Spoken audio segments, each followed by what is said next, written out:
loading ni geliki na pu bang nin khu den ding nun no ma chang swan ding ka gel cha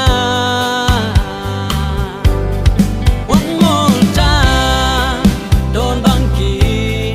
toa na ding sen mang sang tu nghe nang lâu bao trang ôm kek lung sum sum su bang nong nya la la ka nun tang na one more time e ya di hai bang a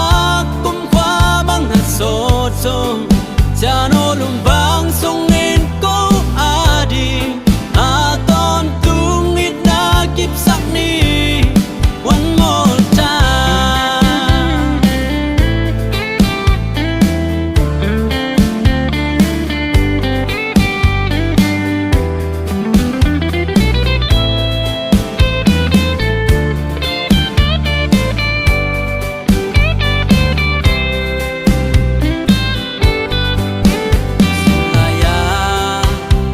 Bang ta nhiều trái loading ni geliki na pu bang nin khu den ding nun no ma chang swan ding ka gel cha one more time don bang ki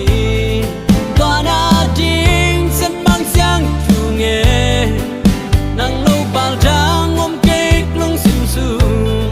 su bang nong nya la la ka nun tang na one more time e ya di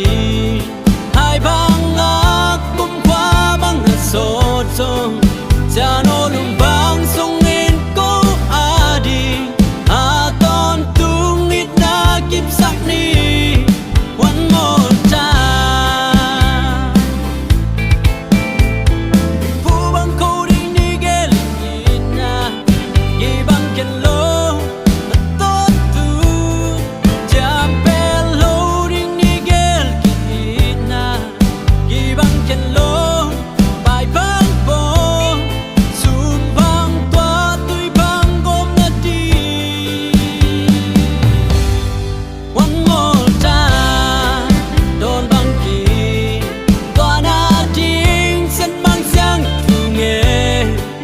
nang lâu bao trang ôm kek lung sim sum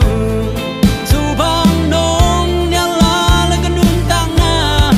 one more time e ya di hai bang a